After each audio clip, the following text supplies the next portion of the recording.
ഞങ്ങളുടെ ക്ഷണ അനുസരിച്ച് വന്നിട്ടുള്ള അങ്ങക്ക് 1000 താങ്ക്സ്. സിനിമയിൽ ഇന്ന് കഥകളില്ല എന്നൊരു വ്യവസ്ഥിതിയിലേക്ക് എത്തിയിരിക്കുകയാണ്. അങ്ങയെ സംബന്ധിച്ചിടത്തോളം അതെങ്ങനെയാണ്? സിനിമകൾ കഥകളൊക്കെ പറഞ്ഞു പറഞ്ഞു തീർന്നു, സിനിമയിൽ കഥാദാരിദ്ര്യം അനുഭവിക്കുന്നു എന്ന് പറയുന്നു അദ്ദേഹം ഉദ്ദേശിച്ചത്. ഇപ്പോഴത്തെ ന്യൂ ജനറേഷൻ സിനിമകളിലെല്ലാം ഒരേ കഥയാണ്. തെറ്റിയാൽ രക്ഷപ്പെടുക. ഇതൊക്കെ നോക്കിയാൽ പറ്റും. ഇപ്പോൾ സൂപ്പർ ഹിറ്റായ ഒരുപാട് സിനിമകളിലും കഥ ഒന്ന് തന്നെയാണ്. നായകൻ കൊലപാതകങ്ങൾ നടത്തുന്നത് പോലീസിനെ പറ്റിക്കും, എന്നിട്ട് രക്ഷപ്പെടുന്നു. പണ്ടങ്ങനെയല്ല, നായകൻ കൊലപാതകം നടത്തിയാൽ അവസാനം അറസ്റ്റ് ചെയ്യപ്പെടുകയോ അവസാനം അറസ്റ്റ് ചെയ്യപ്പെടുകയും കിട്ടും. ഇപ്പം അതൊന്നുമില്ല. പോലീസിനെ എങ്ങനെ പറ്റിക്കാം, അല്ലെങ്കിൽ എവിടുന്നെങ്കിലും ഒരുപാട് കോടികൾ കൊണ്ടുവരുന്നു, പോലീസിനെ എങ്ങനെ പറ്റിക്കാം. അല്ലെങ്കിൽ ഒരു പെൺകുട്ടി ഭർത്താവിനെ പറ്റിച്ച് വേറൊരുത്തരുടെ കൂടെ പോകുന്നു, ഈ ഭർത്താവിനെ എങ്ങനെ പറ്റിക്കാം, ഇതാണ് ക്ലൈമാക്സ്. അല്ലെങ്കിൽ ഒരുത്തർ ഭാര്യ അല്ലാത്തൊരു പെൺകുട്ടിയുടെ കൂടെ പോകുന്നു, ഭാര്യയെ എങ്ങനെ പറ്റിക്കാം, ഇതാണ് ക്ലൈമാക്സ്. ഇങ്ങനെയുള്ള ഭൂരിഭാഗം സിനിമകൾ നോക്കിക്കഴിഞ്ഞാൽ ന്യൂ ജനറേഷൻ സിനിമകളിലെ ഭൂരിഭാഗം സിനിമകളുടെയും കഥ ഒന്നാണ്. തെറ്റ് ചെയ്യുക, അതിന് രക്ഷപ്പെടുന്നത് എങ്ങനെ എന്നൊരു ഡെമോൺസ്ട്രേഷൻ.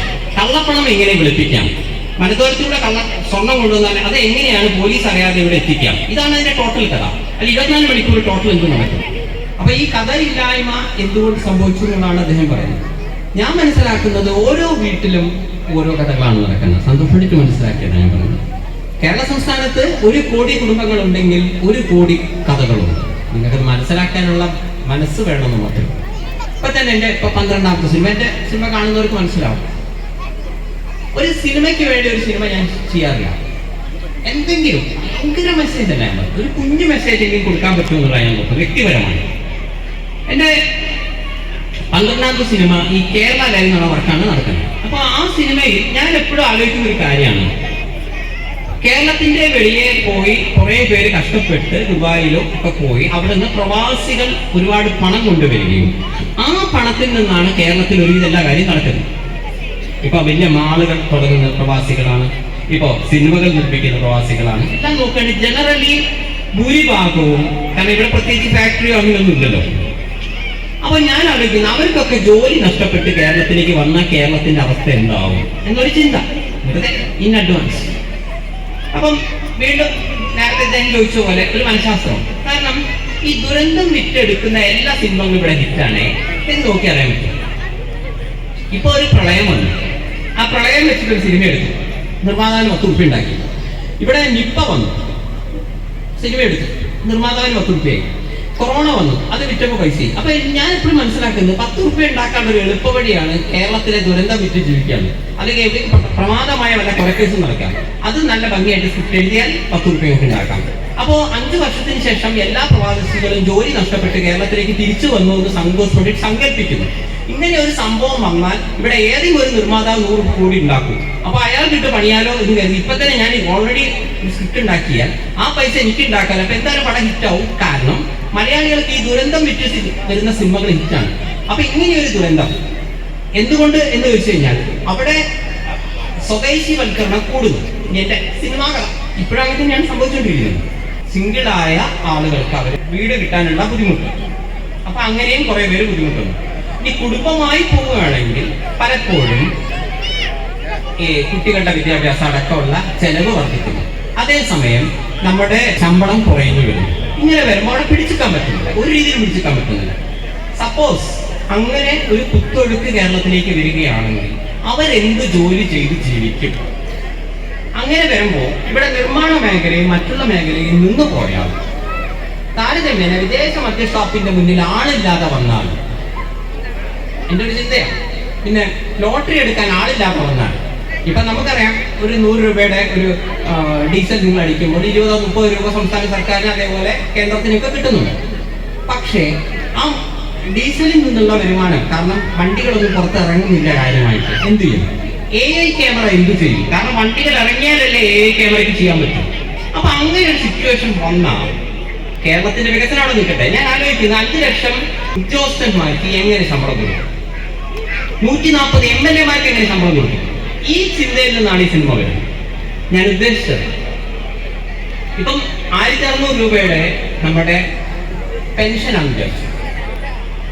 ഈ ക്ഷേമ പെൻഷൻ സർക്കാർ കൊടുത്തില്ല എന്ന് കരുതി ക്ഷേമ പെൻഷൻ വാങ്ങുന്നവർക്ക് ഒന്നും ചെയ്യാനില്ല.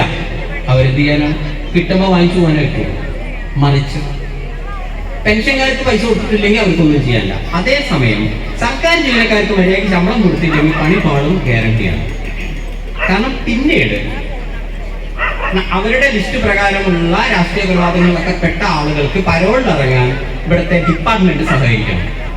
അങ്ങനെ പരോൾ കൊടുത്തില്ലെങ്കിൽ കേരളത്തിൽ രാഷ്ട്രീയ കൊലപാതകങ്ങൾ കുറയാൻ സാധ്യതയുണ്ട്. അതേപോലെ മൂന്നാർ അടക്കമുള്ള പല സ്ഥലങ്ങളിലും കുടിയൊഴിപ്പിക്കലുണ്ടാവും. പിന്നെ രാഷ്ട്രീയക്കാരെ മൈൻഡ് ചെയ്യേണ്ട ആവശ്യമില്ല. അവനത് ചെയ്യും, ഇവനത് ചെയ്യും, പോയി പണിയൊക്കെ അറിയും. കാരണം അത് ഈ ശമ്പളം തന്നെ. അങ്ങനെ വന്നാൽ സർക്കാർ പിടില്ലേ? സർക്കാർ എങ്ങനെയാകും ഈ പ്രശ്നങ്ങളൊക്കെ പരിഹരിക്കുകയാണ്? ഇതൊരു വെറും പൊളിറ്റിക്സ് പടമോ ഒരു സോഷ്യൽ പടമോ അല്ല.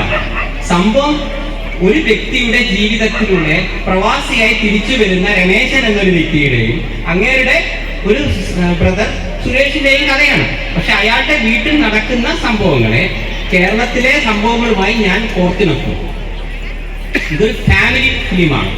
പക്ഷെ അത് ഏതെങ്കിലും ഒരു പൊളിറ്റിക്സ് പറയുന്നില്ല, ഒരു ജാതിയോ മതമോ ഒന്നും മോശമാക്കുന്നോ നല്ലതും ആക്കുന്നില്ല, മോശവും ആക്കുന്നില്ല.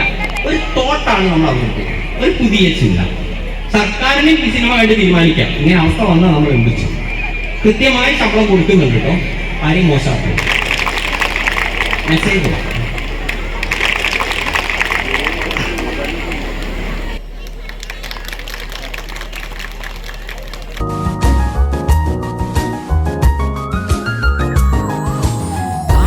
മണിൽ തരി ലാവണ്യ പൂശയിൽ ചമഞ്ഞു നീ മാലാകയായി, കളകള സംഗീതം പൊഴിച്ചു നീ പട്ടുകാരി ചെയ്തോര കാഴ്ചയായി, ഈറനായി ചുരുൾത്തുമ്പിൽ ശോഭിപ്പൂ നിൻമുഖം. താഴ്വര മണിൽ തരി ലാവണ്യ പൂശയിൽ ചമഞ്ഞു നീ മാലാകയായി, കളകള സംഗീതം പൊഴിച്ചു നീ പട്ടുകാരി ചെയ്തോര കാഴ്ചയായി, ഈറനായി ചുരുൾത്തുമ്പിൽ ശോഭിപ്പൂ നിൻമുഖം.